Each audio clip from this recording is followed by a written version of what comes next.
Okay, year 11. Let's talk about applying our enthalpy to combustion reactions. And we call this heat of combustion, just like we called the last one for the dissolution reactions, heat of solution.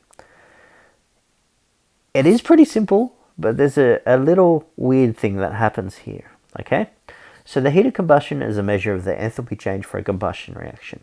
It's treated the same as the enthalpy for any other reaction. It's just that a wider amount of engineers and nutritionists use it, okay? So the enthalpy of combustion reactions are pretty much always negative, okay? If you have a combustion reaction that's spontaneous, that happens in our atmosphere, it gives out energy because the products are at a lower energy. So there might be some weird examples out there, but they're pretty much going to be negative, okay? But the trouble is that these nutritionists and engineers can't handle negative numbers. It freaks them out. So what we do is we report heat of combustion values and we don't use a negative sign, okay? It's annoying and silly, I know, but you have to recognize, being a decent chemist, that, oh, hey, we've got a combustion reaction. I'll just put a negative sign there, okay? So for our reaction here, we've got a methane and oxygen. So methane combustion, so it's giving 1 mole of carbon dioxide and 2 moles of water. The enthalpy for this reaction is actually negative 890 kilojoules per mole. Chemists are really happy, okay? But if we want to report it as a heat of combustion, what we do is we just get rid of the negative and we just write 890 kilojoules per mole, okay? I know, it's silly, it's ridiculous. Let's stop pandering to other people. Okay, I agree. So whenever you look up heat of combustion values, you'll see them all reported as positive. Please recognize that they're exothermic reactions, and when you do calculations, use a negative, okay? Another thing to remember is that molecules that only contain hydrogen, carbon, and oxygen combust to form carbon dioxide and water, okay? Let's follow this a little bit more. You have big long molecules with lots of bonds between hydrogen, carbon, and oxygen, and they always produce, when they combust, small molecules of carbon dioxide and water. So in general, what you can say is these large molecules with lots of bonds go to products with not many bonds, okay? And if you've got a lot less bonds as the product, you've got a lot of energy that was in bonds left over, okay? And so that's why all these combustion reactions that go down to carbon dioxide and water are exothermic, and they have a lot of energy left over because what was in all those bonds is now only a little's been put into carbon dioxide and water, okay? So in general, the bigger the molecule, the more chemical bonds, the more energy left over after combustion. And here's a table from the textbook. And generally what they've done going down here and then down here is they put in, so they've gone greater, increasing is the word, increasing molecular size here. So you can see that the amount of carbons and hydrogens and oxygen is getting more. And you can see also that the molar heat of combustion is getting more and more and more. Okay, so in general, the bigger the molecule that it starts off, the combustion reaction that it goes for, more energy is left over. Okay, here's some examples for heat of combustion. This is a past HSC one, isn't it? The table gives the heat of combustion in kilojoules per gram of a number of different fuels. Methanol, ethanol, propanol, okay. The heat of combustion in kilojoules per mole for one of these fuels was calculated to be, what is it? Oh, you know what though? This is a HSC question that we can do, but the only thing holding us back is the formulas for these compounds. And we'll get to know them in Year 12, but for now, if we're going to do this question, I need to give you these formulas, okay? So methanol is CH4O, okay? Sometimes you might see it as CH3OH, but we'll keep it as CH4O. Ethanol is C2H8O. Propanol is C3H. Oh, did I do the last one wrong? I think I did. ethanol is C2H6O, propanol is C3H8O, and octane, or petrol there, is C8 and H18. Okay? This will help us work out the molar mass, which is what we're missing here. Okay? So they're essentially asking us to convert kilojoules per gram to kilojoules per mole.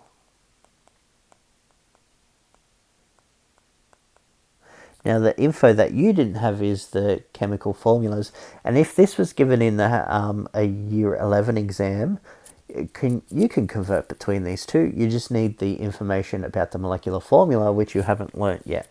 Okay, so hopefully me giving you those formulas will help out, and they are correct, aren't they? Yeah, they're correct. I fixed up my mistake with ethanol there.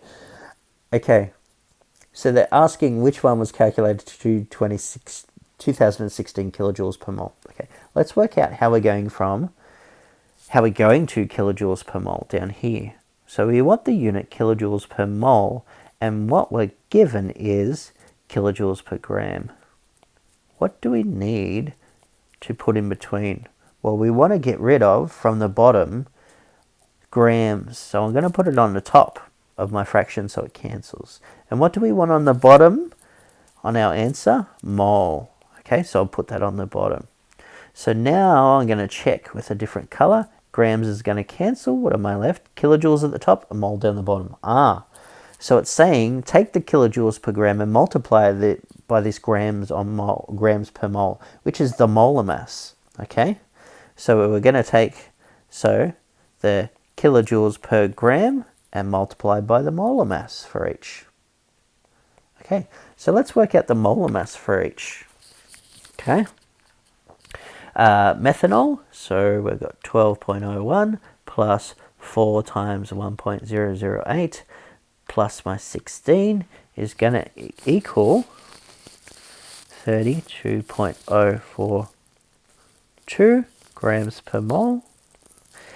Okay, ethanol is going to be 2 times 12.01 plus 6 times 1.008 plus 16 for the oxygen, 46.068. And then my propanol is 3 times 12.01 plus 8 times 1.008 plus 16. I got 60.094, and my octane there is 8 times 12.01 plus 18 times 1.008. That one doesn't have any oxygens in it. 114.224. Okay, so I need to multiply these two values together to do my last column. Okay, so for methanol, 22.7 kilojoules per gram multiplied by the 32.042 gives me 727 kilojoules per mole. Okay, that's not the one I'm looking for, is it? We're looking for 2016. 29.6 times 46.068 gives me 1363. Not the right one. 33.6 times by 60.094. 2019. I think that's the one they're aiming for. Let's just make sure that it's not petrol. Oh no, look, I mean both numbers are so much bigger. 47.8 times 114.224. It's 5,459. So they're talking about propanol, aren't they? So the answer's C. Alright, here's one of Mr. Roberts' question. The heat of combustion for methane, oh look, I gave you the formula, which is good, is 890 kilojoules per mole. Okay. A pancake needs 300 kilojoules of energy to cook. What volume of methane is needed to cook a pancake at 100 kilopascals and 25 degrees Celsius? There's a lot of information here. Okay, combustion of methane, let's do a formula. Methane's a gas, combines with oxygen. Okay, it's got carbon and hydrogen in it, so it's going to carbon dioxide and water. Let's balance it out. 1 carbon, 4 hydrogens, or I'll put 4 hydrogens on the right there. Okay, now I've got 2, 4, so I need a 2 there. So there's my balanced equation. Okay, and I know the enthalpy from this. I'm going to write it just underneath there. The enthalpy equals negative, I know it's a heat of combustion, negative 890 kilojoules per mole. Yeah, make the chemist happy. Put a negative in front of that one. Okay, so I need 300 kilojoules. So how many moles do I need? Okay, so I need 300 kilojoules, and if I divide it by kilojoules per mole, I'm going to get my answer. So I need 300 kilojoules, and I'm going to divide it by the 890 kilojoules per mole, and it's going to tell me how many moles of methane I need. Okay, so 300 divided by 890, 0.337 plus some other numbers, dot, dot, dot, moles needed. Okay, so what I can do from there is, I'm not asking for a mass, I'm asking for a volume of methane, and it's a gas. So I'm talking about the molar volume of gases. Okay, so I know my moles, and it's asking for the volume at 100 kilopascals and 25 degrees Celsius. So I need my molar volume of gas from my data sheet at 25 degrees Celsius, which is 24.79 litres per mole. And what am I going to do to find out my volume? I'm going to multiply it by how many moles.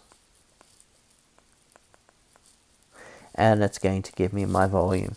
So multiply my previous answer by 24.79 is going to give me 8.356 litres. Okay. Oh look, 1 sig fig in my energy there. So I'm going to have to report that as equal to 8 litres, 1 sig fig. Don't those pancakes look delicious?